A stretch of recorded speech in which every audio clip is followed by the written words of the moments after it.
Well, hello everyone. Toxic here. We're gonna have a little impromptu, just fresh out of the theaters, and talking about the new Alien film, Romulus. I am joined by my guest, Critical Al. Critical Al, how are you this fine Friday, my friend? Yeah, I'm all good. I'm all good. All I right. am chilling out now. The rage that I felt after watching Alien Romulus is subsiding. I'm getting back to a neutral level where I can actually be communicative with people now. So yeah. All right. We are going to we're going to give our thoughts. This is going to be a spoiler review and toxic talk real quick. We're going to knock this out to a quick 20 minutes or so, but we're going to be talking about the new film Alien Romulus, and let me do my little thing here and we will get into it. So without further ado, here is my opening. Oh,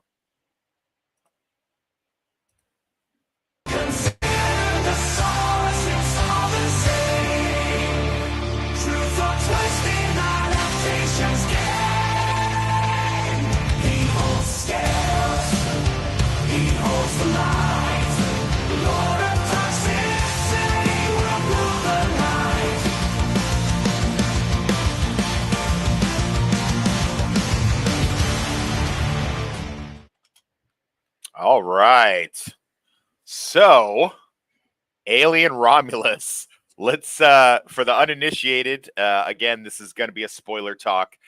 We've got the what number film is this, Critical Al, within the Alien series, not counting Predator and Not counting Alien. the Alien versus Predator films, it's the seventh. This is the set. Is it fucking really? Mm-hmm. Wow. Okay. Cool. Cool. Cool. It's the seventh film in the series, taking place between, as I understand it, and correct me if I'm wrong. This takes place between Alien, the '70s first Alien movie, and Mm-hmm. Aliens, Yeah, that's right. somewhere in between that timeline, maybe approximately 2 decades after the events of the first film. Would that I be think that's accurate? right. Yeah, it's 57 years between Alien and Aliens, and I'm pretty sure this is 2 decades after the first film. Okay, fair enough, fair enough. So I guess we can get into the basic storyline for whoever already doesn't know. Yeah. This is a requel, prequel, reboot kind of dealio, timey wimey, wimbly wombly, with a different set of characters who I guess are all working on this mining planet, and things on the mining planet in the future are not all they cracked up to be. Wayland Yutani basically conscripts people and brings them into service. You have a set amount of years that you do for service, and what happens is you once you get done with your term of service, you're free to leave and go to a more hospitable planet, live whatever kind of life you want to live. Is how I took it. Yeah, pretty much. You, This you group, start off at a shit colony, and then when you've worked your dues, you go to a nice colony, basically, like a okay, retirement. but things kind of get sidelined for our cast of characters as the company is not really honoring their contract, adding years on to what's already been decades long, basically making sure that they stay in debt, keep working in the mines until they get the black lung, and Hmm. then that's about it. And these kids, and I say kids, they're in their 20 somethings, they take it upon themselves to kind of go off reservation, jump onto a uh, I guess it's a floating space station that's been decommissioned, Hmm. steal some of their cryopods so they can put them in their own little ship and make the journey, which is going to be about 9 years, a little give or take a year or so. It's like 9 years in order to get to the planet. You won't survive if you stay alive that long. I guess they don't have enough supplies or something. So whatever the reason, they got to get these cryostasis tubes and make it to the planet that they want to go to, leaving the mining planet. And all of this is, of course, off the books and illegal. And the kids decide to break into the space station, take what they want, and then they're gonna float on to the planet that they do want to go to. Is Hmm. that about right? Yeah, that pretty much sums it up. They don't explain at any stage where the ship comes from, where they get enough fuel to get into orbit, or anything like that. But Hmm. yeah, that is pretty much the summary of the plot. And then obviously when they get to the station, shit goes to hell, basically. It goes to hell, and it goes to hell pretty quickly as far as that goes. But Yeah. beyond that, uh, it's your standard alien movie. It doesn't diverge too much from the plot. You have these blue collar people who are put in this kind of situation where they are going to encounter the aliens, the alien pods. The alien is going to, get free and take over. They're in an enclosed space. Mhm. There's of course a ticking time clock Yep. with what's going to happen, which I thought was a little clever, although it was a bit contrived based on the second Alien movie. And beyond that, that's about it. I don't really have much else to say. I don't know if this is leading into another franchise. I really don't know exactly what they were trying to do with this, or if they're just going to have this pop in here and then maybe do something else later on. I wasn't really super clear on that, but so I guess since you're the naysayer in this in this scenario, let me hear what you had to say. You said you had to quiet your rage after you saw it, so let's hear why. Yeah, I What's the mean, issues? I was Actually, you know what? concerned. You know what, Al, can you I, tell me something you did like first before you oh, I completely loved, rip this I to pieces? loved the way the film looked. I loved the Okay. way the film looked. I thought Fede Alvarez did an amazing job with the direction. I thought cinematography was fine. I thought the atmosphere was excellent. It felt like an alien film. It was authentic to the environment and the scenes of what you'd expect between those two films. So it Okay. was 100% authentic. And I thought the production and everything like that was absolutely top notch. I was Okay. enjoying the film visually greatly. Okay. All right. What I didn't think worked was, I mean, I had my concerns when I saw that Ridley Scott's production company at the start of the credits, and then when I saw that he was a producer, because I think that Fede Alvarez has been let down badly by Ridley Scott in this film. Because what I think this film is Ridley Scott's concessions or his compromise on his third film that he wanted to make. So Okay. obviously after Covenant, Ridley Scott had a third film planned. And when Covenant was, sort of ripped apart and he wasn't going to get his third film, Uh-huh. they took the franchise in a new direction, which is this direction. And then Ridley Scott got his sticky fingers all over it Okay. because those are the bits of the film that I really don't think work. If we are doing spoilers, let's just say that the black goo turns up and it's what Weyland Yutani are really after. They don't really want to use the alien as a bioweapon. They want to use the black goo as a evolutionary step in humankind to make Yes. humankind more able to travel the stars and just basically improve the human genome, which I didn't mind. For the record, I didn't think it was like The Predator, where they completely fucked the franchise by doing that. And that, that's not, I'm fine with that concept. I did think it got ridiculous and out of hand at the end of the film, but that concept on its own wouldn't have ruined things. What really ruined this film for me is the fact that it borrows so heavily from other alien films. Like there's scenes, lines, scenarios, characters that are just ripped straight out of those films, including, unfortunately, the shit like Alien Resurrection and Prometheus and Covenant. And that was the problems I had with the film. I thought if you'd strip that stuff out and let Fede Alvarez just make a normal alien horror film, Okay. then there's something really, really cool here. But he just got screwed over. That was my thoughts, basically. Okay. Um, Well, I gotta say, man, I completely disagree. I went in. Maybe it's because I went into this with such low expectations. I don't really know. I really felt burned back in the '90s with Alien 3. I saw Aliens first on a laser disc when I was very young, probably a little too young to watch it. If I'm being honest, I think I was 10. And then later saw the first Alien movie and was a little underwhelmed after the spectacle and the soldiers caught behind enemy lines type thing. It's a very, very different film, isn't it? I mean, Aliens Very, is one of those sequels that breaks the formula yeah, completely and yeah, yet does something amazing on its own merit, which you don't get that very often. So I can understand after seeing Aliens, while you would be a little bit let down seeing Alien because it's a much sure. stripped down kind of film. But as the years have passed, and obviously I'm not a little preteen teenager, I'm in my 40s now. I appreciate Alien a lot more for what it is. Mm. I've read a lot of the side novels and books and comics and lore. I've played more than a few of the games myself, even though I am not, in fact, a big gamer. And I've enjoyed most of it. I even have a soft spot in my heart for Aliens versus Predator stuff. I think it's at least interesting. Yeah, I was annoyed with the Alien versus Predator films because they were really good comics that took the concept and did a lot with it. And I felt that when they did the movie, they just ignored all of that, Yeah. which was a bit of a shame. But let's face it, I could view the Alien versus Predator films almost as guilty pleasures. They're kind of like fun, crappy B movies to watch, and I Yes. don't Yeah. really They're like associate fast them food. with Yeah. Alien. They're like fast food type things or whatever. Exactly, yeah, exactly that. Like stopping after a long night drinking, I guess, as you would say, and going and getting a kebab or something like that. Not something you want to really live off of, but something that'll Yeah, I mean, do you like a pinch. if it's on, I'd kind of watch it. I wouldn't go out of my way to avoid it, kind of thing. But they're not. Sure. I actually, and this is a bit of a strange thing because I don't know if this is a British thing in general, but I actually like Alien 3, particularly the assembly cut.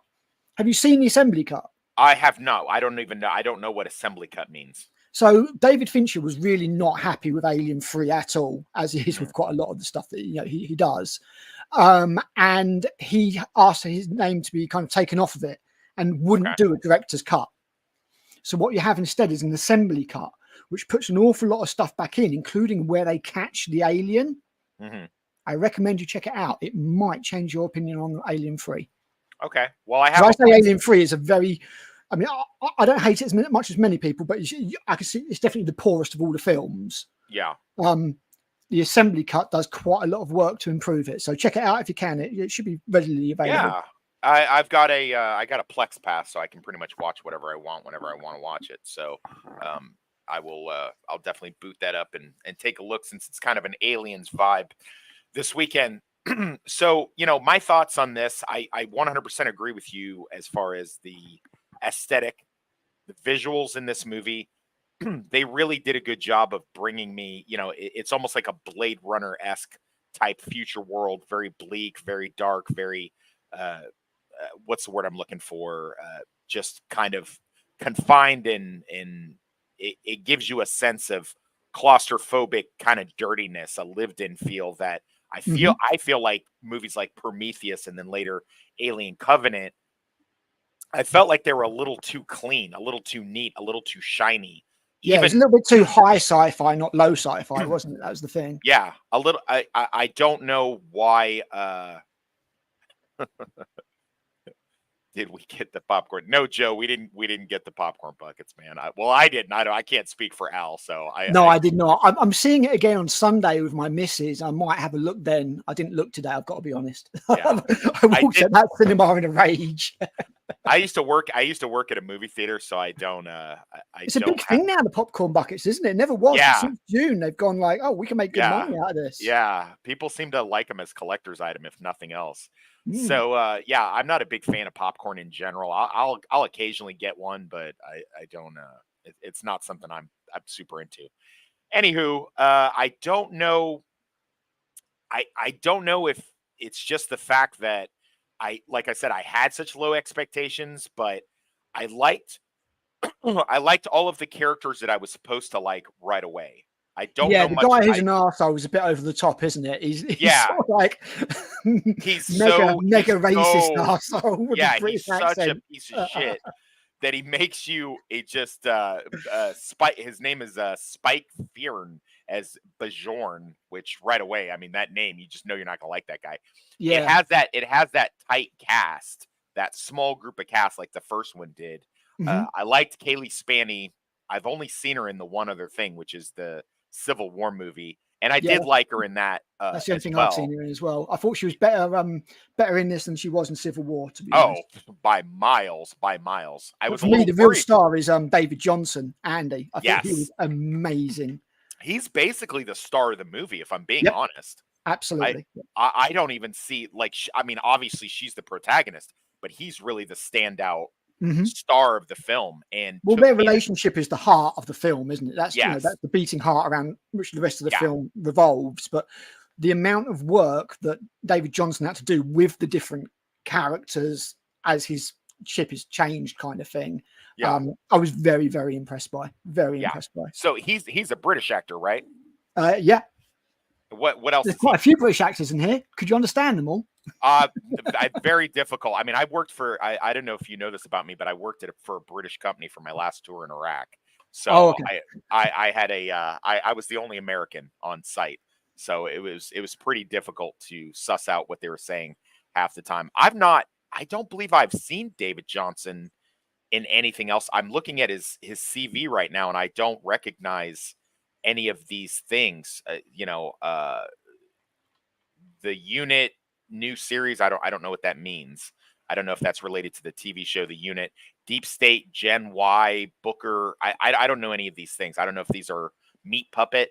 I don't know if It that's looks like TV work to me. Lots and lots yeah. of TV work. So which is fine, which is Mm. totally fine because sometimes you like to get I know Isabella Merced as Kay. I know she's getting to be a big actor right now. I don't recognize the main guy, the Chad in it, Tyler as Archie Renault Yeah. is his name, and Eileen Wu is Navarro. I'm not a big fan of Asian actors in general. I don't feel like they emote very well, but I thought she did a fucking great job. Yeah, she was the Lambert of the piece, wasn't she? Yeah. So I thought that was pretty interesting what they did with her, and Mhm. like I said, it's a tight cast, and but it didn't start out on a ship, and they're not. I didn't feel like they were just retreading all of the same stuff they've already done before. Now I'll get to the point where when I get to my gripes, they definitely retreaded too much stuff that they should not have done. They rang that member berry Oh bell man, super it's bad. super fucking hard. So I have a problem with that, and I'm gonna get to that. But so basically, you have the Kaylee Spaney character. She is looking to get off world. She's thought she has enough time in, enough credits in. Her mom and dad has passed away working in the mines. They, as a gift and a way to kind of look after her, the dad had reconstructed this synthetic, one of the lower level droids like we've seen in Alien and Aliens, like the Bishop, the Rook, the Ash. It's like one of those, but like a cheaper, like a Wish version of it is what she's got with Andy. Basically, Yeah, he's designed just it, for mining operations and stuff, isn't it? He doesn't run spaceships or anything like I that. don't even know if he even does that. I think he's like just like a companion, like a puppet to her. No, Like he just there's a scene where Rook talks to him and uh-huh. says, "Oh, you're a ANDYT-55 Okay. designed for, and it's designed for mining something or other, and it's an honor to Uh-huh. be in your presence," or something like that. So I think he's a newer model than Rook. Well, we Okay. might as well just say it. Rook is Ash, basically. And I think this is just a knackered version, basically. But we don't see any others, so he seems to be the you don't only one on this planet. yeah, that's a That little was a bit weird. weird. I'm not sure what they were trying to do with that, but in any case. But yeah, so he's basically the companion. He's there Mhm. to kind of look after her and Yeah, his prime directive is to do what's best for Rain. do what's best for Rain, Yeah. basically, is what he's doing. So which I don't have a problem with. I think that makes sense. It's a Mm. little bit more creepy with the fact that we had that doll movie that came out recently, the Oh, where the little Megan, was companion it? Megan doll. Yeah, he's kind of Yeah. like somebody made, the dad made Andy in order to, look after her and in their absence. And that's fine. I don't necessarily have a big issue with that. But he's almost like a child that she has to look. He's almost more of a burden. I mean, he's there Yeah. to tell her dad jokes and to help her out. But I mean, he means well. He's very earnest. He's almost like having and she refers to him as her brother. Yeah. And He comes he's across as a mentally disabled right, like he's human. autistic. Yeah. Yeah. Which is a little bit I mean, if he's malfunctioning synthetic, artificial person, mech, Uh whatever you huh. want to call him, I would have liked to have seen just a little bit more. Like when Ash gets smacked by Parker with the Okay. bar Yeah. and he starts going a bit. I would have liked Yeah. to see a bit more of that rather than I am can you say retarded on YouTube? I just did. Rather than that, which is what comes across. You know, he comes across as very slow. Yeah, and maybe not. It's one of those things where he is a little slow. But so the crux of the plan, her and her friends that she's kind of grown up around or with. I guess I would assume they're all minors' kids, and then they become I'm guessing minors. they all work together because one of the other characters, and I can't remember which one it is, but one of the other characters says that their parents died, like of the black lung or whatever, 3 months ago. And you've got miners taking actual canaries down into the mines. And I'm like, this is the future. Have you not got like a gas detector or something? Right. But I guess, I was a big fan of Firefly, and I guess you could headcanon that, like in the Firefly. Yeah, exactly. I don't know if you ever watched that. Like they were using antiquated stuff, like once they got to the planet, the corporation or the Federation just basically were like, hey, go fuck yourselves. You're fending for yourself. So you'll just use whatever stuff you can piece together because all you are cogs in a wheel. So I could get behind that. I'm still curious how people are smoking in space, but whatever. Maybe there's a reason for it. But I'm trying to work out how they're all alive when they've never seen the sun. Sure. It says days of sunlight 0, and I was just, exactly. I'm all dead. Yeah. So there's lots of little stuff like that, but again, I'm not a science nerd, so I don't know. I mean, that wasn't ruined. It was like little things I was noticing. I was like, look, if this is all that's wrong with the film, I am absolutely 100% fine with it. So yeah, they didn't bother me at all, those little bits. Right. So, they do get off the planet, and what's actually a halfway decent plan. I like the fact that they don't have to go steal a ship, that they put one kind of together. They've even nicked it. I mean, it's a Weyland-Yutani ship that they use. So I don't know if they use it in the job or if it belonged to their parents. I think it's a job related. I think they basically stole. I think the basic thing is they steal a work truck.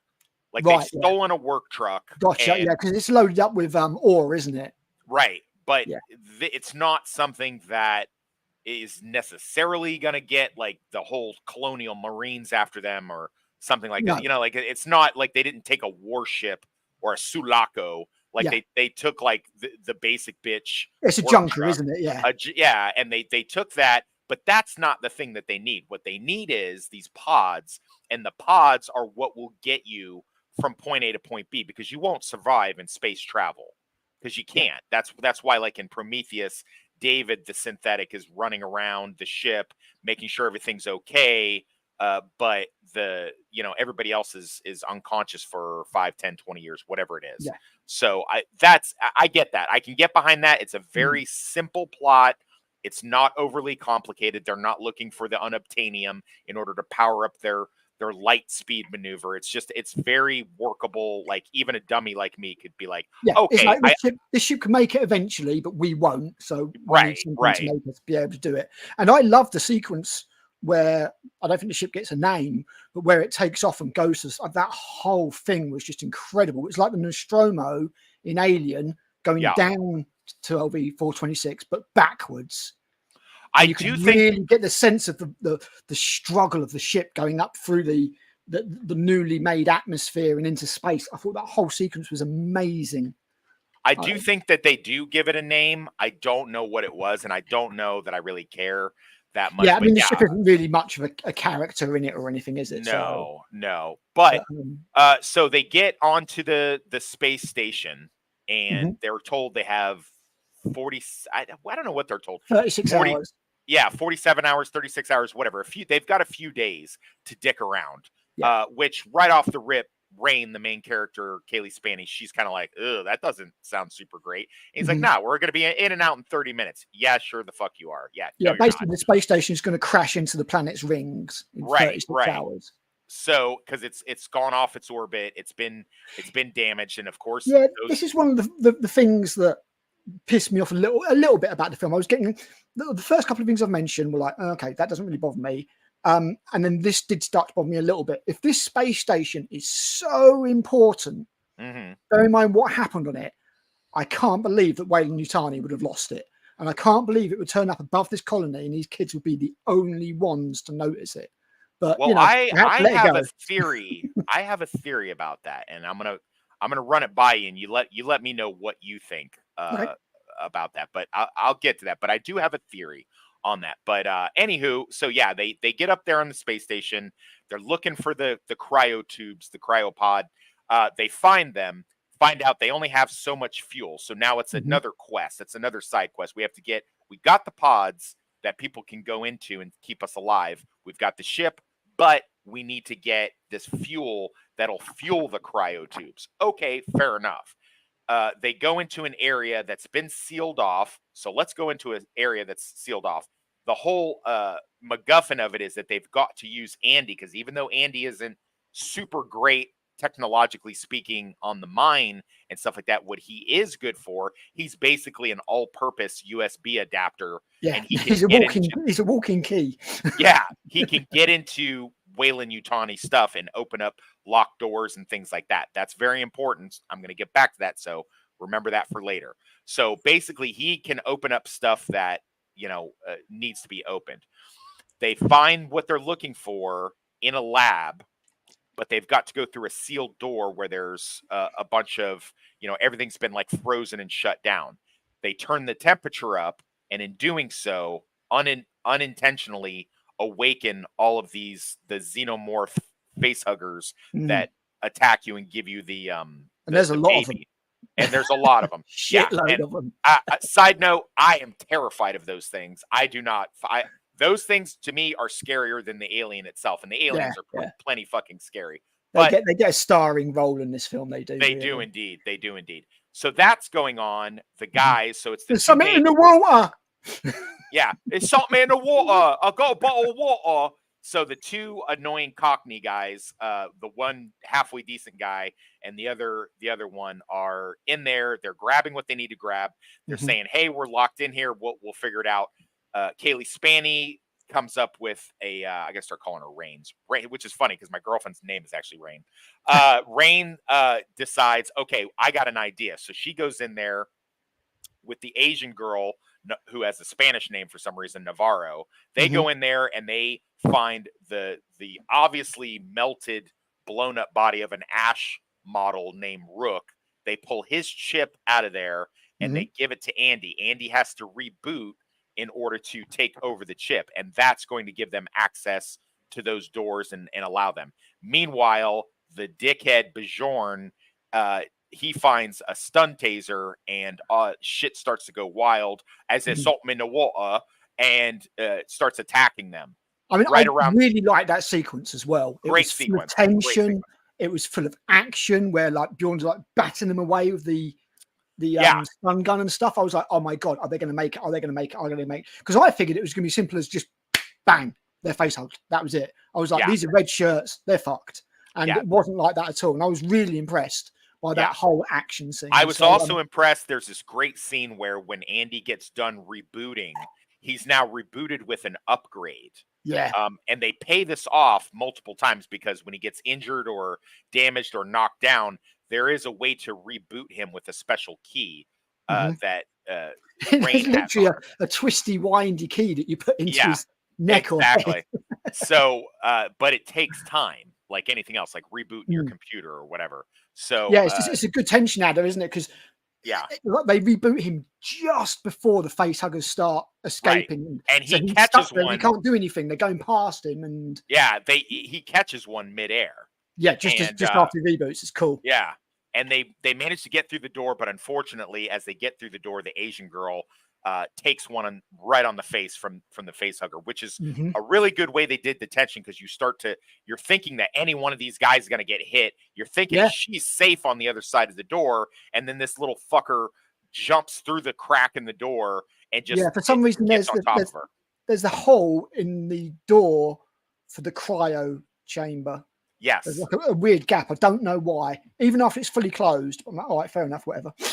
Yeah. It's I don't know if it conveniently busted. face hugger sized. Maybe when you watch it a second time, you can tell me what you saw on that. Because yeah, I Yeah, was I all will be keeping an eye open just to see if maybe the door didn't close all the way or something, because it yeah. seems stupid for a cryo chamber, which is obviously going to be at a certain temperature. It's like Oh, a you hole know in the what door. that was? You know what that was, Al? That was because remember later when they're after them again, when they have to sneak by them, and Yes. he closes the door before they all make it into the room, and the Yeah. dude has to do an Indiana Jones slide Yeah. It's just through the straight door. through. Yeah. He makes mention. He's like, I believe I did this better than I did it the last time, and I managed to shut the door in time to avoid casualties. Oh, You okay. So know, maybe he didn't quite get it right. Yeah. yeah. We'll So have the a look. I door. mean, there's a Yeah. gap in the door anyway because they passed the chip through it.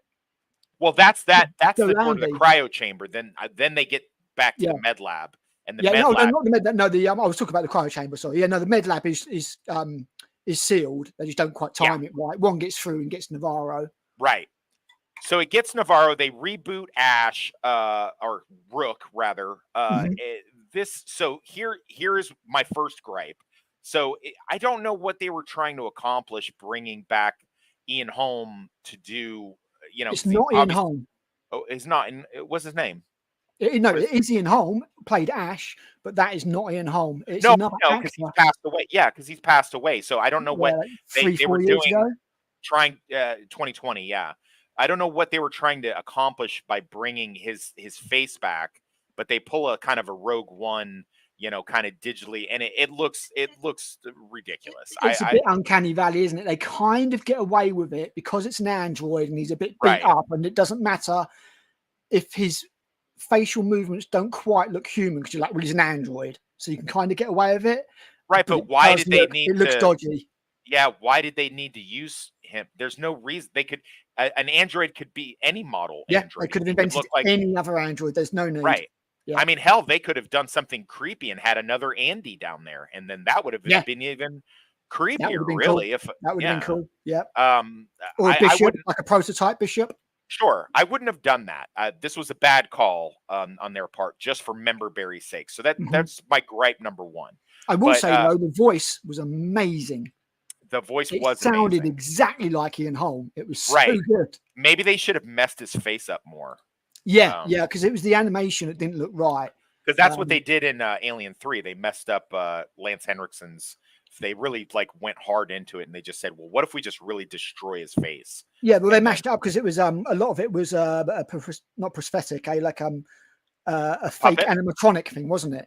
As far as I know, yeah. I mean, I don't know how else it couldn't have been. And I think that might have been a better way to go here rather than the CGI, which I agree. Yeah, it looked rough. It's dodgy for sure, but the story progresses. It goes into a standard.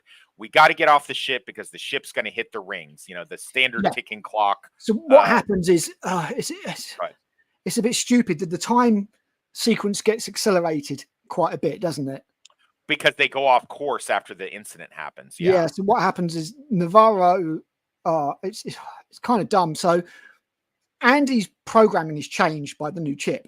Yes. So now, rather than trying to do what's best for Rain, it's now what's best for the company. Yes. And he tries to stop Bjorn, I think it is, taking Navarro onto the ship. And it's not made particularly clear why Bjorn gives that much of a fuck about Navarro, but he's like prepared to, because they think they were. I think they all face off. Yeah, I think they were all buddies growing up. They were like I'm guessing so. I mean, and we don't then really on get top much of that, about them, do we? On top of that, he doesn't like Andy because of the incident in where his parents were killed because of a synthetic. So basically, whatever Andy wants to do, he wants to do the opposite. Yeah. So I would take it as that more than anything, really. So, but yeah, so they do that. They get off course, and now their time frame, like you say, has been accelerated. They've already while Navarro's getting chest hugged, so chest bursted. Yeah, she kicks. This is a bit stupid. She kicks the accelerator. Yeah, there's no this there's is no override. The girl right next to her can't take the foot brake, put the foot brake on or anything. It's they just for some reason that's it, and it smashes into. But I mean, you got to have a ticking clock because otherwise you do. Yeah, I think there could have been a better way to do it, but maybe you've got to have a ticking clock. Yeah, so they do that. So now they've got a double problem of their time frame's been cut.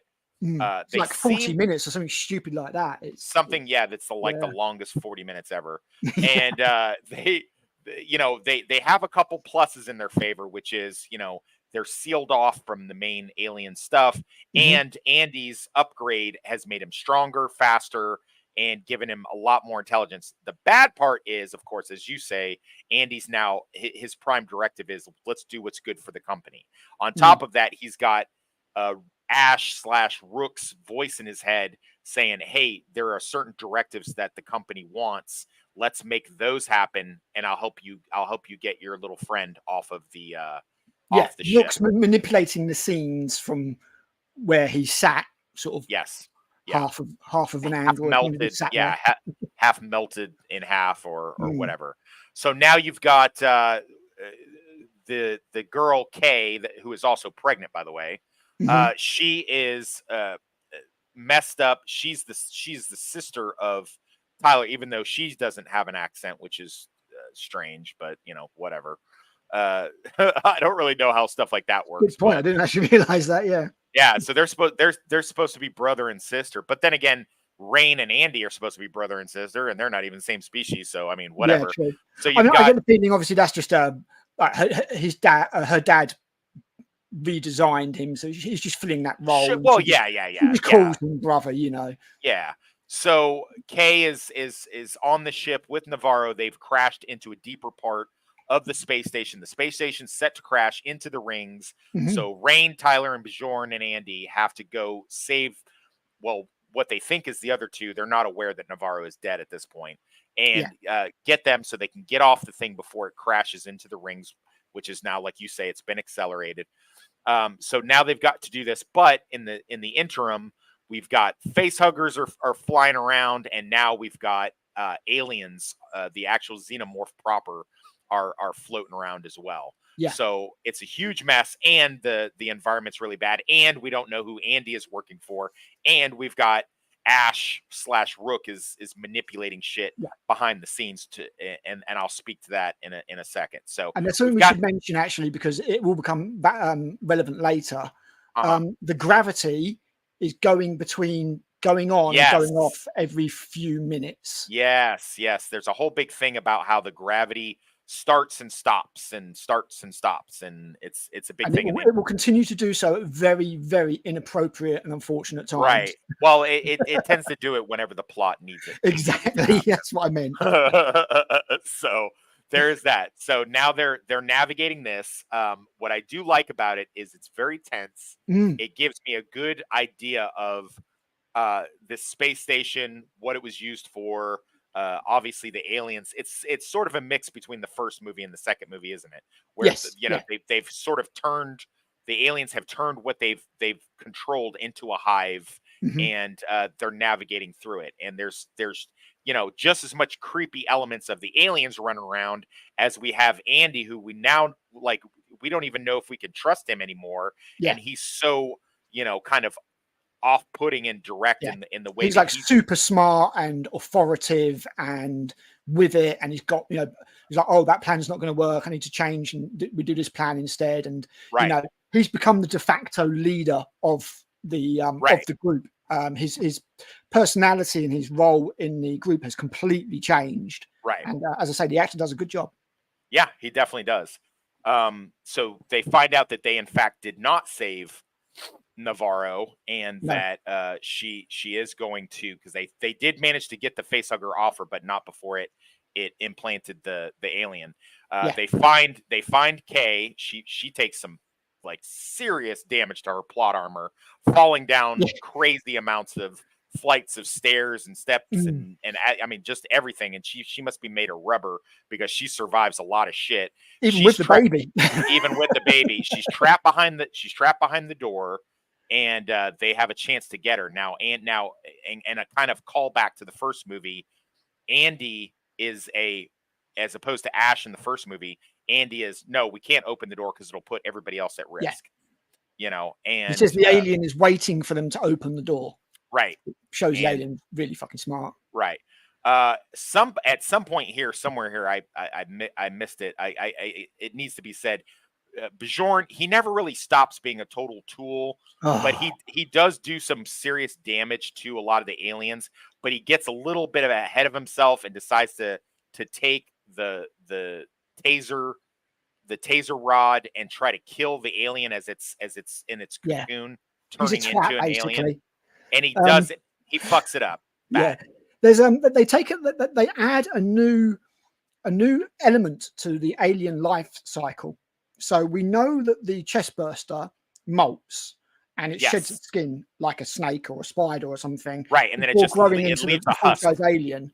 Yeah. In this, we find out that what they actually do is they make a cocoon, which Mm. H.R. Geiger would be proud of because it looks exactly like a vagina.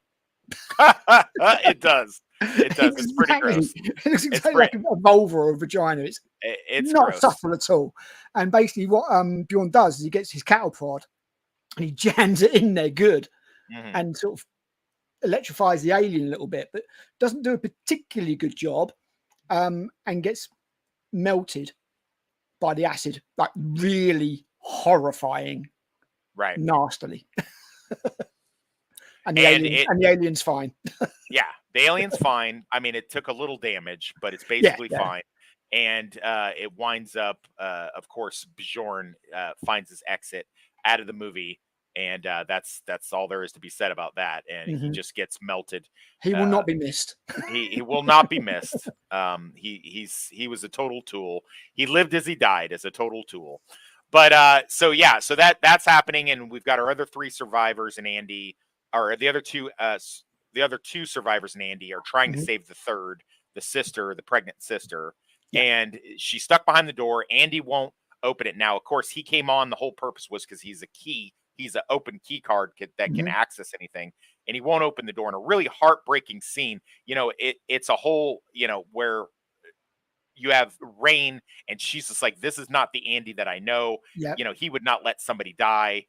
And then you've got Tyler is basically going to say, uh, he basically just begs him, like, he doesn't try to hit him, he doesn't try No, to he's on shoot his him. knees. He's He's on his on knees, his begging, knees. just please don't let my sister die, please.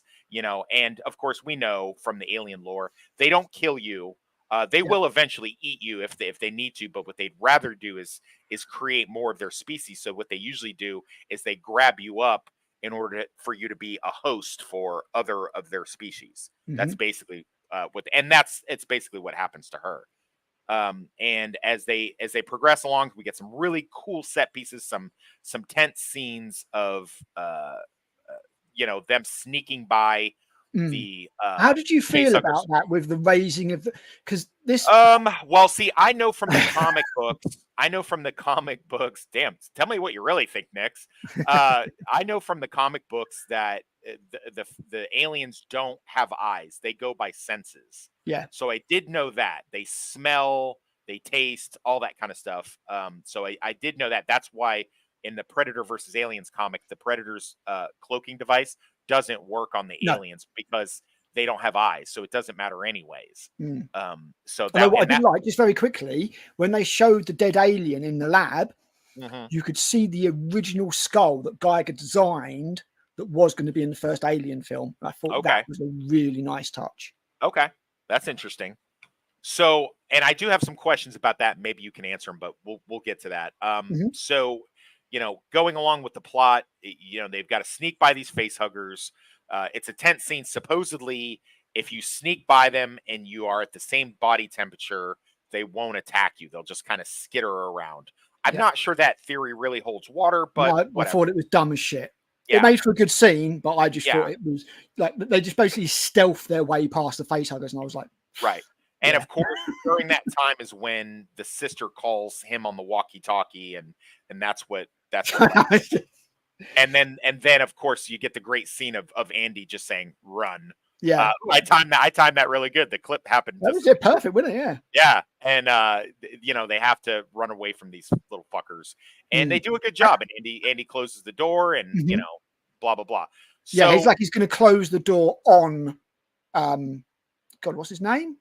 Tyler, Tyler, that's it, Tyler. It's like he's going to close the door on Tyler, but Tyler just makes it through, like you say, Indiana Jones style, yeah. just before it closes. So again, So you've got that. Did he do it on purpose? Did he not do it on purpose? Kind of, was it's he going hard to to leave him say. behind to die? You can't. It's very ambiguous, isn't it? You can't really suss out what Andy's No, you real can't. intentions are at any given moment. But so they go along. They get a couple weapons, and then in a kind of a callback to Aliens, they have weapons, but they can't use them because if they Yes. use them and they melt them, they're at the bottom floor of the space station, and Yeah. it'll be the big vacuum of space. But the aliens might back off because they're smart enough. Now, how an alien would be smart enough to understand that a weapon is being pointed at them and then they won't attack? That's definitely I Yeah, don't know what. that doesn't fly for me. The only Yeah. thing I would say is that having a gun would just give them confidence. That's the only thing I would say Yeah. to people. I mean, You know, obviously the gun does come in handy, big but time. Yeah. at the same time it's and I do like it. It looks very lived in. It looks very, the gun it looks sort of like it doesn't look pristine like the No, it's ones like a in prototype industrial version of a pulse Yeah. rifle, isn't it? Yeah, it's very cool. It's Mm. exactly what you would think they would give a couple security guys Yes.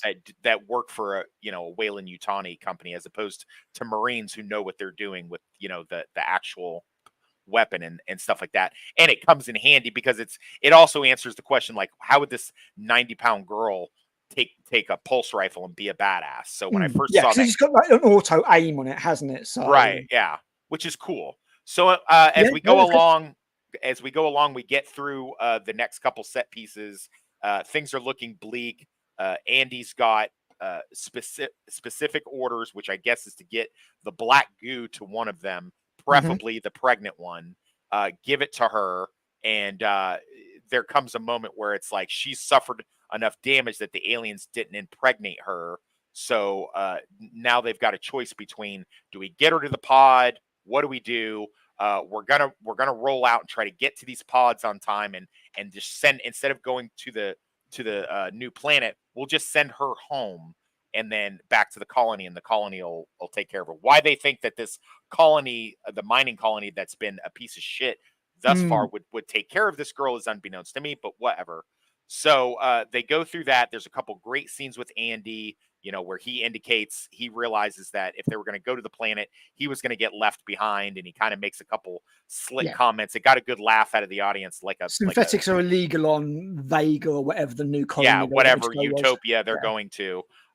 So he realizes, hey, you were going to leave me behind, and I know how it feels to get left behind, or now you know how it feels. So there's a couple great scenes with that. I really like the acting from both he and Kaylee Spaney. She Mhm. I really thought their sells. acting and their dynamic was one of the best things about the movie.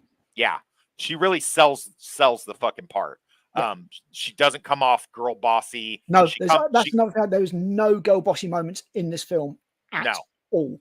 It is no completely. If anybody's worried about that, it is completely message free in any way, apart yeah. from maybe a kind of racism towards the android that just happens to be black. But that's I don't Honestly, think there's, I don't I think didn't there's even anything there at all.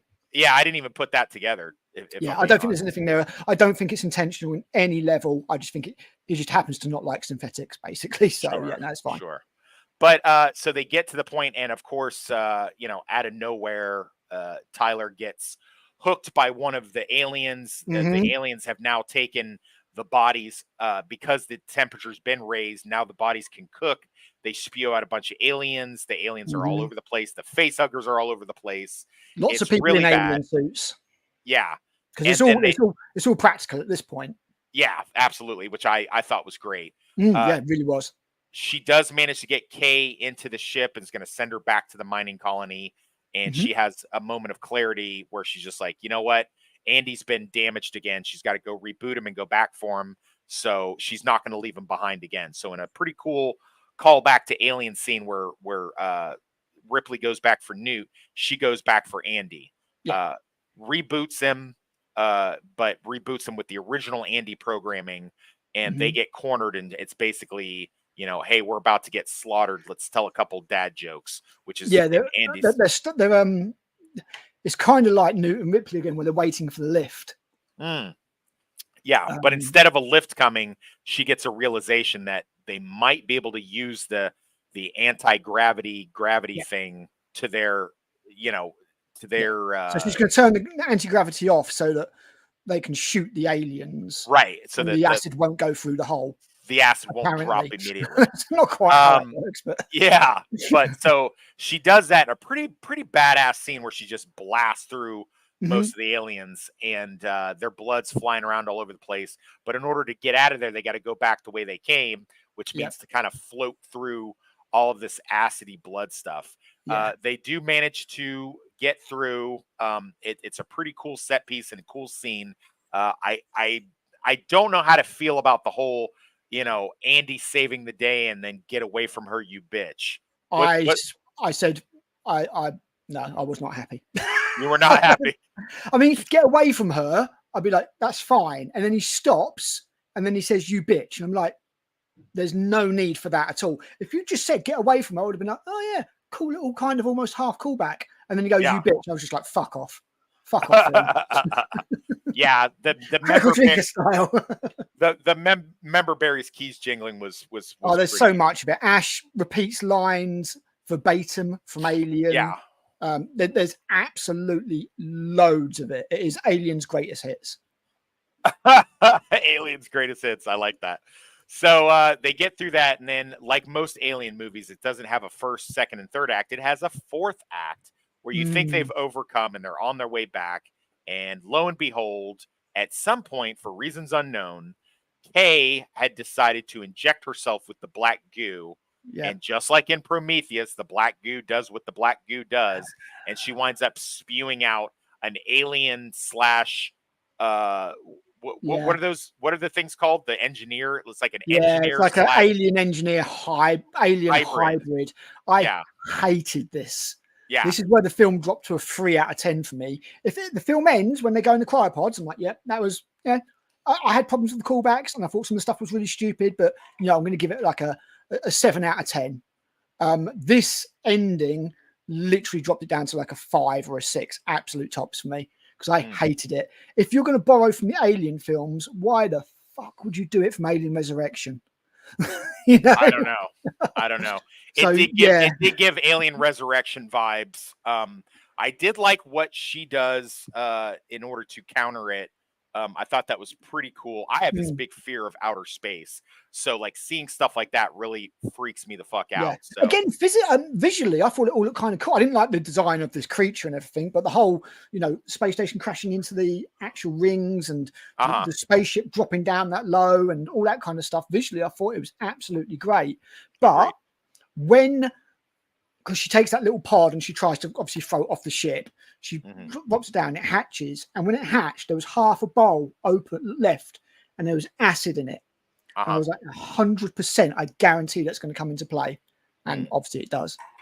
Yeah, it's a very Chekhov's gun type thing, isn't it? Yeah, exactly. And I was just like, oh, really? We're doing Alien Resurrection again? Yeah. So, so she overcomes the engineer slash baby human hybrid, whatever the fuck it is. It looks like a cross between an alien, a human and an engineer, but it's got a great big tail and kind of arms like an alien. It's like it's a hybrid. It's a hybrid. And she gives birth to it as well. It doesn't like chest burster or anything.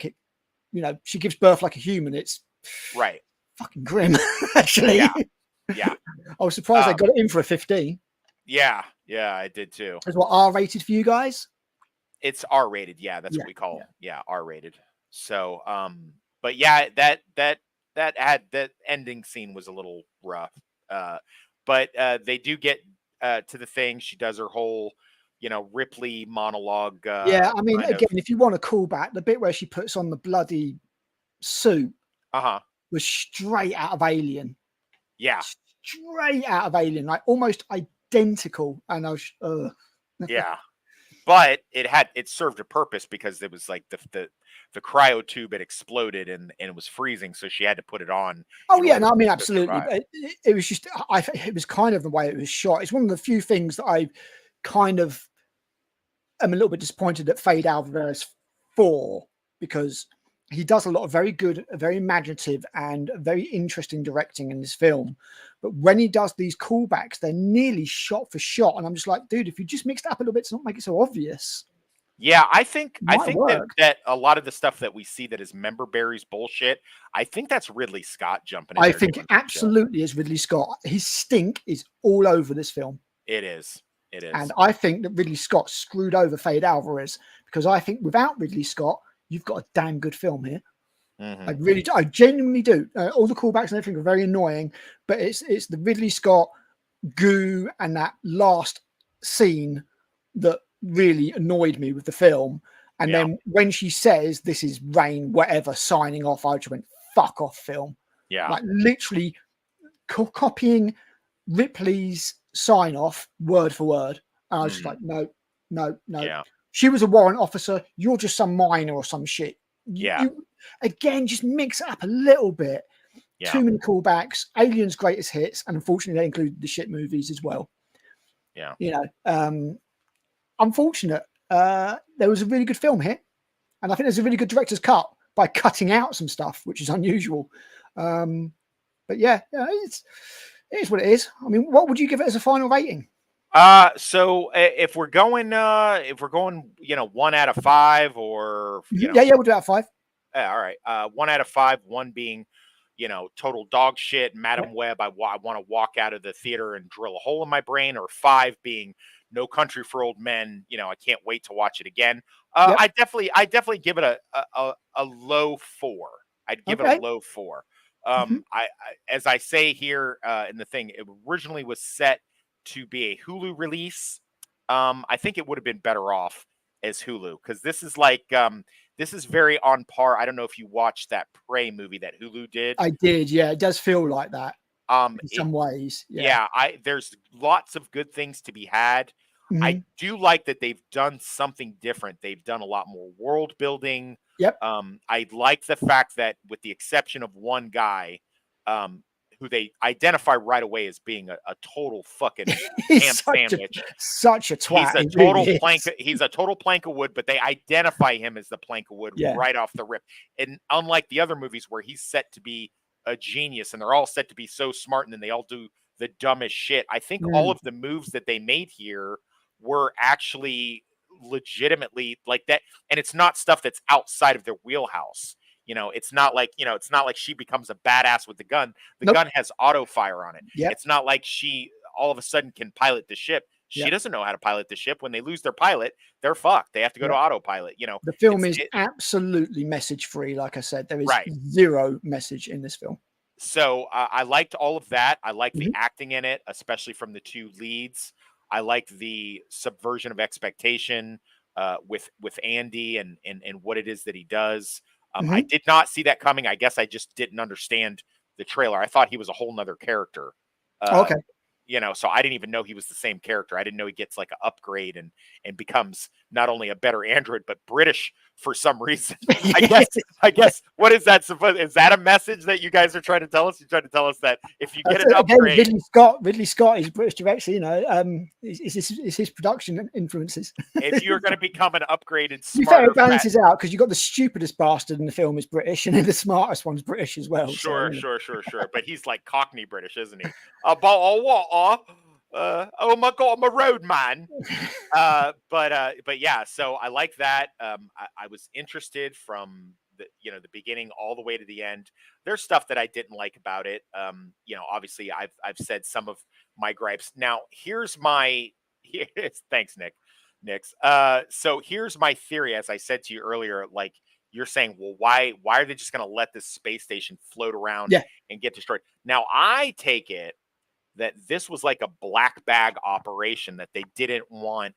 This was like a whole kind of, we don't want the public to know we're doing this kind of shit, so let's, if the thing is going to fall into the rings of Saturn or wherever the fuck and be destroyed, all the better, because the evidence of our shenanigans is not going to be known.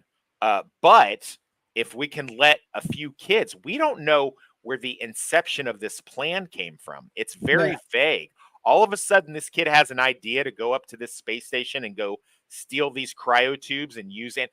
I think that was the plan all along. And in fact, it's kind of reinforced with what Rook/Ash says, where he's like, thank you for helping out, your work with us. Now, you could take that two ways. You could take it as that's just the standard pro forma message that any Weyland-Yutani operative or operation thing would say to a Weyland-Yutani worker, kind of condescending, like, Thank Yeah, you so yeah, much for your support, low person worker.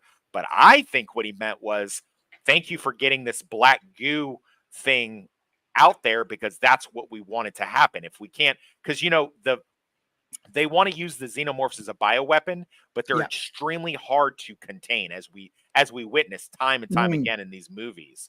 So getting one of these black goo operation hybrid thingies out there, that would be more ideal for them, and especially if it was in a syringe of some kind or whatever. So yeah, I did yeah. like It's that. like test tubes they're trying to get, isn't it? Like Yeah, especially if she's frozen in the thing, then they mm, can do what they want with her. So then she wouldn't have gone anywhere. It's only because Rain opened up her cryo tube when it started to, go into yeah, defib or malfunction, didn't whatever. it? Yeah, Right. Yeah. vitals It's were failing or whatever. right. So otherwise, they'd have had a perfect specimen locked up in that tube. Mm. So in that way, I think that's what they were trying to do. So that's my little. And again, I could be wrong. And if I'm wrong, and someone's got a better theory, give me your better Possibly, theory. especially with the ticking clock. What I Yeah. think, though, because I mean, obviously, in Alien 3, for example, the superintendent, I can't remember his name now, communicates That's with Wayland Yutani, and in the uh-huh. novelization, it says, "Look, normally it takes 4 weeks to get a reply," Uh-huh. and they come back to him straight away, and they're Uh-huh. like, "Secure her, secure Ripley." Yeah. Absolute 100% priority. So I can't believe that if Wayne Utani didn't know about that space station up there, they wouldn't be to somebody on the mine, like the mine superintendent or something, who's got to have access to security or ships or something, and sent him up there to go and get it rather than taking a chance that a bunch of kids could do it. Um, Well, two things there. One, we don't know exactly if they did like an adaptable plan, like they had a plan and the plan went to shit and they did an adaptable plan. yeah. And you keep in mind, this is 20 years after the first movie, but Mm, 57 years after, or 57 years from then is Aliens, and yeah. Alien 3 takes place what, 4 or 5 years after Aliens. Yeah. So So that Wayne Utani's changed a lot after that. Yeah. right. That's So a good we're point. talking a good several decades worth of advancement. Just think about 60 years ago from 60 years from now. You know what I mean? Yeah. So I that mean, that could be a thing. the how can I put it? Like the structure of the film, I think, is okay. Hmm. Um, it was the design more than anything else that I didn't like about the final creature. If that final, say for example, that final creature had come out and it was like some kind of nascent queen alien that was going to rebuild the hive or something like that, which is what I thought it might be, Hmm. like a obviously not a full size alien queen, that'd be ridiculous, but like a progenitor for a new hive or something like that. Because what they in the extended lore, which I know you've read some of it, I one have. alien randomly kind of becomes a queen, like Okay. bees, Hmm. um, to keep the hive going. And those aliens on the space station should have done something like that. It Hmm. was just when I saw that engineer thing and the hybrid, I just got taken straight back to Resurrection and Prometheus and Covenant. It was like, these are the worst of the alien films. Um, I They start off the film. We forgot to mention, but the very, very start of the film is actually the company sending a ship to the Nostromo to Okay. recover the frozen alien that Ripley ejected into space. Okay. So it's like in a little cocoon thing. And because they're morons, they bring it onto the ship and just cut it open. And just go, oh, that'll be fine. And Yeah, then it'll be fine. obviously they all get wrecked. Now, presumably, that is how it all ends up on Romulus. It's not actually clarified, I don't think, but that is how it's ended up on Romulus. And again, I just don't see Wayland Yutani letting go of that. That's like their one chance to get what they've been after. And obviously, as you say, there's a lot of vagueness. There's a lot of ambiguity around any of this. We don't know how they found out about the station. We don't know who gave them the idea to go up there. We don't know how they got the spaceship or anything like that. But it Hmm. was just one thing that was always ticking in the back of my mind, like, surely Wayland Yutani would do something about this. Hmm. And obviously, Rook does his best. Yeah. But yeah, just slightly held me the wrong way. But there's so much that's good about this film that I was so pissed off.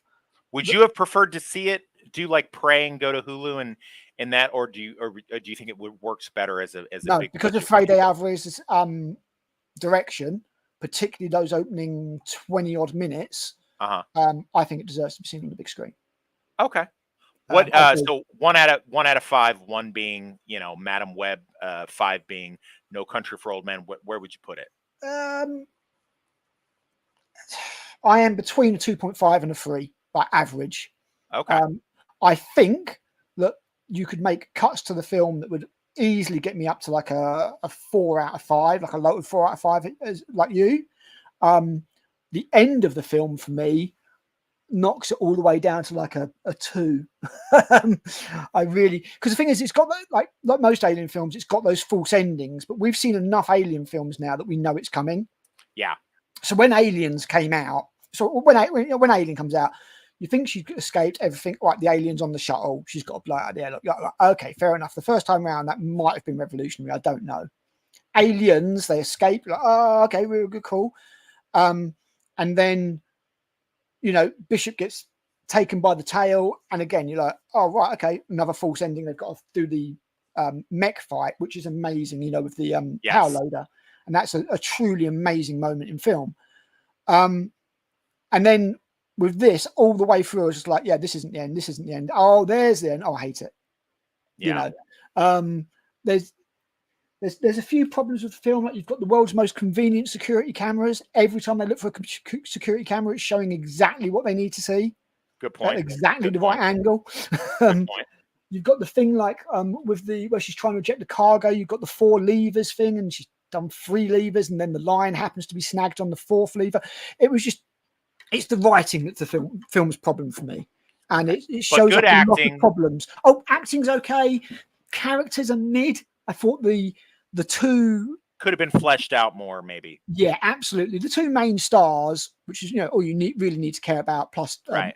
Tyler, I guess, who's your kind of good guy male. Yeah, he's kind of okay. character. He's okay. He's not great, but No, he's not. he's a bit bland, isn't he? He doesn't. Well, I feel like they have Bjorn in there as a fucking weight. Like Bjorn is such a fucking ham sandwich bell end tool that Yes. he just in honor of you being here, I'm gonna use British slang, but he's such a piece of shit that he makes Tyler look better by Yeah. that. Even Tyler just being kind of a bland guy.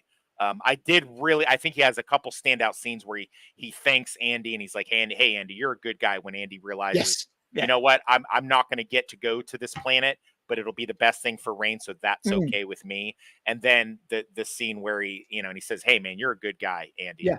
And I mean, kind of there's talks lots of dialogue in this that are great. yeah. Like, And then when really, he's begging for his sister's life, yeah. Yeah. like, please save my sister. I thought that was great. Yeah.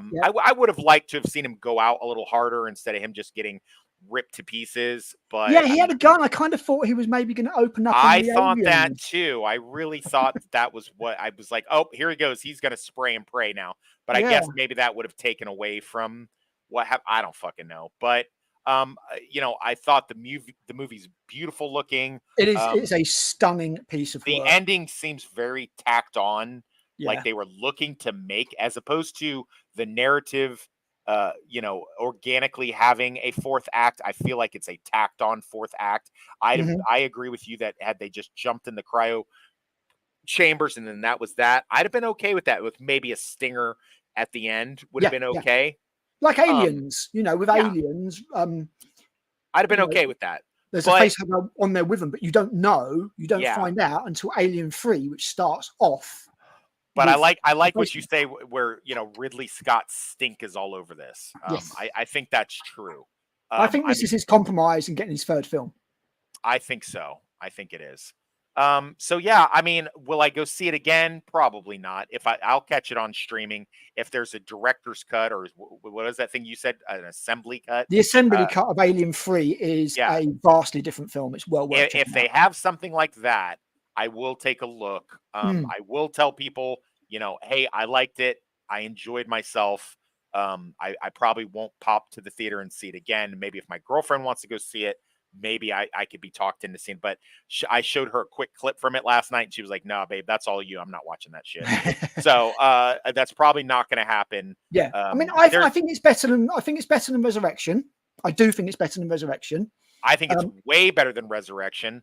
I I, think I will always be sore about Alien 3. Like I said, I've not seen the assembly cut, but I'll always be sore about that because killing Hicks and Newt off screen, I uh, knew that'd be the thing. That is such a sore point for you guys. It really that is. really just burns my ass. Especially when I know that there was a whole nother idea out there from the guy that Mm. did District 9. Yeah, well, they did it. They did it with the novels, didn't they? They They did. because They what they did did. was they originally he did a treatment where Hicks and Newt survived, Yep. and then he had to change the characters' names because they got killed off. So Yeah. it's Billy and something. The girl's called Billy. I can't remember what the bloke's called, but they changed it from Hicks. But the Yeah. whole idea was that they would survive, and I think that was the same in the comics, and they had to change Yeah. the names. Yeah. I don't. But yeah, Yeah. Blomkamp's Alien would have been the one that I wanted to see because that Sure. would have been instead of Ridley Scott's shite with Prometheus. Yeah. And of course, we've talked about Aliens versus Predator and how they're just candy and Yeah, and they're filler. just throwaway films, aren't they? They don't Um, really matter. I'm not a fan of Prometheus. I've seen it the one time. I absolutely hated Covenant. Mhm. It's a fucking terrible movie. Covenant, Terrible, they're all morons. They're Absolute complete. Like morons. you're rooting for the aliens in that Oh yeah, movie. yeah. So yeah, I don't like that, and even Fassbender couldn't save that bullshit. So yeah, I don't. Yeah, I all the don't. fingering in the world wasn't going to save that one. Right, right. I don't rate those films. And again, even though I've grown to appreciate it over time, having grown up at the age of 10, seeing Aliens, and then seeing Alien was a little underwhelming. I Mhm. do enjoy it for what it is now, but I would believe it or not. I know this is gonna get me a lot of flack. I rate them as Aliens, then this one Whoa! follow closely behind by the original Alien. Wow! I found Andy and Kaylee Spanny to be much more likable and engaging than I did any of the crew of the Nostromo. Even Sigourney Weaver. I said it. I said it. Sorry. Mm. I like Kaylee Spanny better than Sigourney Weaver. I think that everything that she does in this film is believable. Whereas, honestly, if I'm being 100% honest, as a warrant officer pilot, Sigourney Weaver is a little too fucking Mary Sue for me. What the unsubscribe? That's a hot take. That's a hot take. I I can't agree with it. I enjoyed this movie. If this came on, I would watch it. If Alien, the first one, comes on, I'm not really gonna watch it. Whoa. I don't care. I'm sorry. I'm sorry. I can't. Aliens, I will always watch. Yeah. I mean, Aliens is the action movie, isn't it? I even Aliens. have a soft spot for the campy Alien Resurrection, just because it has Joss Whedon's treatment and stink all over that, and I like a bit of Joss Whedon stink. I like So 2/3 of Alien Resurrection. It completely shits the bed at the end, like this it does film. shit the bed at the end for sure. It definitely does. There's no denying that. And is it a Paul Genet film? I think he's the French dude, and it's very Yes. much like his film, so it's a bit Yes, weird. but it's heavily like it was one of the first big things that Joss Whedon did right before he had Buffy. Okay. So it's got a lot of It's got bits of it. I would put this as better than Resurrection. I think it's worse than Alien 3, but that is on the basis that I've seen the assembly cut, and I think that does a lot for let this me movie. see. Yeah, let me see the assembly cut and tell you and get back to you and tell you. Yeah, let me know what you think. Yeah, I will definitely do that. Maybe we can pop in and do this like an addendum to this and Yeah, see, for sure. like, Lord, maybe on your channel or something, whatever you want to do. But again, thank you for popping up. I do appreciate it. No, it's good to chat the film. And you pointed out a few things that I hadn't really thought of. So when I see it again on Sunday, I'll be looking out for those things. Yeah, tell me what you think too about some of the things that we talked about, and maybe if I get maybe I'll spend $5 on a random Tuesday and go pop in and watch this again, because I did pop out to grab popcorn and a slushy during this a little bit. I don't feel like I missed anything, but maybe I did. But I did. They jingle the member berries key way too too much. fucking hard. Yeah. I can't deny that. I can't deny that the fourth act is very tacked on, and I like like I said, I like what you had to say about Ridley. Ridley's stink is all over this bullshit. But yeah, Mhm. this is I wanted to do this as a low bar with view with Blue Collar. However, Blue Collar is very much trying to play catch up and do his real life work, and he's stretched pretty thin. That's why I'm glad Luke or Northern English Bastard created the Twitter and the Facebook chat group so I could pop on there and be like, hey, who wants to get on here and talk some shit about this movie? I saw that you had a pretty based but different take than I did, and Mhm. I always like that. We can have different takes and still agree to disagree. Hey Nothing man, wrong with that. that's what being adult is. Yeah. It's what being adult is. Be able to turn around to somebody and go, look, you see things a different way to me, but you know what? That's cool. Not Would I hate you? you because you don't think the same as me. Right, Fucking stupid. exactly. Like I don't need a fucking echo chamber. Exactly Um, that. but that's fucking Nick's. Stop making me laugh, Nick. I'm trying to be serious here. Stop it. So would you at all be interested in a follow up to this, whether in streaming or in another film? Would that interest you, or you're just totally fucking done with this? Well, we've got a TV series Yeah, I don't know coming, anything about that, to be honest. which is it's set on Earth, and I don't Okay. quite know. The aliens aren't meant to get to Earth at any stage, so I don't know quite how No, they're going to do that. That could be no. very bad. Um, I I don't think there's a great deal more you can do with this now. This film Okay. does what I think this film does is it does very good job of tying a lot of the franchise together. It does. Yes. Yes, it does. It does. Unfortunately, that does include Prometheus and Covenant, but it Mhm. does kind of pull it together in a kind of nicely sandwiched between those 57 years where you're like, what were Wayland and Yutani doing? They knew about the alien. They must have known Mhm. that the narcissist was ejected from the Nostromo and Ripley's on it and everything. Maybe they've been looking for her because she says, oh, with luck, maybe I'll hit the outer colonies or something like that, because she's obviously way out there. She's not on shipping lanes. And Mhm. I'm like, well, all in that time, what were Wayland and Yutani doing? Why don't they just send somebody else to go get the alien that they know's there? So they were doing other stuff, just that They were doing other stuff the shit like went this. sideways. It Exactly. The went shit went sideways. very, very sideways. And Yeah. from that perspective, I think, I think that it does a good job. I just think that I just think every single thing it does, it tries too hard. So when it does its callbacks, it's like, oh wow, really in your face callback, really Yeah. in your face. I'm like, you just didn't need to do that. I was enjoying all these little subtle nods that I could see. It's like the computers look the same and the way they spark up's the same. And when they're in a colony, I can see that looks the same. And then I look at the tires on a vehicle. I'm like, oh, that's the same as from the APC. Cool. I do not need Andy jumping on an alien's head, firing into it and go, get away from her. And then pausing for like 2 seconds and then going, you bitch. Why are you saying you bitch? It makes no sense. With the never ending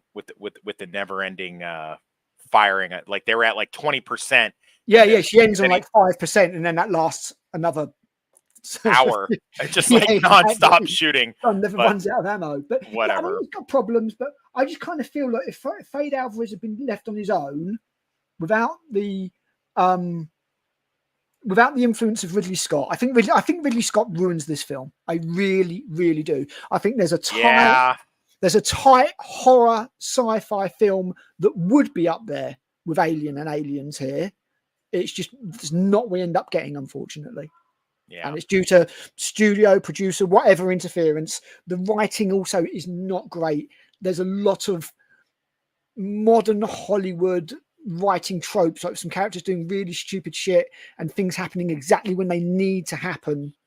There's definitely a lot of plot armor when it yes, I see it in a lot of modern films, and you've got the pregnant girl falling like 20 fucking times and being all kinds of, and she's totally fine, and then she basically gets killed off screen by the hybrid thingy. Yeah, so and it's just like if somebody, another script doctor, if a script doctor had a look at it and gone, right, we're going to take these stupid callbacks out because they're really dumb, and we're going to get rid of this ending because it's shit, and then we're going to tighten up the other stuff and give you a bit more character development and make you care about the characters a little bit more, I think you've got an exceptional film here. But as it was, I found Alien Romulus disappointing that it couldn't resist itself from doing stupid callbacks and having fucking Rain go, oh, this is Rain, the last survivor of the mining ship, whatever, signing off. And I literally stood up. I gave a middle finger to the film and I said, fuck you. Damn. The cinema wasn't full, but the people around me were like, whoa, dude. I was pissed off, man. You know, you can do callbacks subtly, you can do Easter eggs, you can do references, but when you're flat out copying bits of other films, they did. Yeah, they went hard. They went hard on the member berries for sure. But yeah, maybe I feel different about it after watching it again on Sunday. I don't know. Yeah, let me know. By time you watch it, I'll have watched the assembly cut of Alien 3. I'll tell you what I think about that. You can tell me if you change your mind, and maybe we'll talk about. Maybe we'll talk to some other people who after in our group after they do something, and we can. I know they're trying to get like an FNT type thing going with our circle of people. So maybe. Oh, I see. And I get to be the as, do I? I don't know. What does that make me? I don't know what that is. So yeah, or on dark side, on dork side, either Sunday night or Monday. Maybe maybe we'll do more. But yeah, man, thanks again for jumping on. I'm going to do my sign off real quick and get ready for work. But I know we're all busy and it's Friday after all. But good luck on your next. What you got coming up? I'm going to put your when I post this, I'm going to put your channel in the description. But do you have anything coming up? Cheers, man. I'm literally just finishing off the Alien Romulus review now. I've probably got about 400 words left to write. I'm nearly finished. And then I'll record that and obviously put that out. Other than that, I'm doing a video on how much trailers are pissing me off at the moment because I don't know about you, but before this film, I had Beetlejuice and that thriller with James McAvoy nearly completely ruined for me. Nearly completely ruined for me. Well, not only that, they spend too much time. So like I told you, I've worked at the cinema before I joined the Army, and we used to have a standard thing, which was the movie must start no later than 15 minutes after the advertised showtime. So if the movie says 7, we can't. Those opening credits must run at 7:15, no later than. Now it's just like, dude, it's a fucking free for all. You go in for a 7 o'clock movie. That movie might not start till 7:45 with a bunch of trailers that I don't give a shit about that I can watch on YouTube regardless. I think I'm going to have to avoid them in the future because I've noticed in this video itself, what's been playing is the Alien Romulus trailer that I didn't watch. Okay. And man, this spoils a lot of the fucking film. Well, that's why I played it because I said this was a spoiler talk, so this does give away a lot of stuff. I'm glad I didn't see this, but the Beetlejuice trailer that I watched today was just way too much. It's like, I've kind of seen the film now, and I was looking forward to that. So I'll do a little video about that. Other than that, I will just be bitching about the state of writing and SJW bullshit in in films and how it affects how it affects creativity and the narrative approach. And I'm also going over A Touch with Evil, the classic Orson Welles film, with Northern English Bastard in, holy shit, an hour and a half. I will definitely be tuned in for that. I'll be listening to that as I'm getting ready and doing my my drive to work. My video on Gone Girl did get blocked for my sins. Copyright bastards. Fuckers. I am doing the finishing touches on my video for No Country for Old Men, where I'll be giving shout outs for our stream that we did last week. That was a great stream, man. That was so good. It was super fun. I'll have all you guys' stuff in the description. And of course, I will be appearing on Tales from the Dork Side either Sunday or Monday night on the Stupenzo channel. And coming up soon on Outcast Creative, we'll be talking about The Shield. So if you are so inclined, please subscribe to my buddy Critical Al and anybody else in our little circle. All their links will be in my description for this video. Thank you for joining us for this spoiler talk. And here is my outro. Again, I appreciate everybody. Stay toxic, everyone. Bye-bye. Riding on the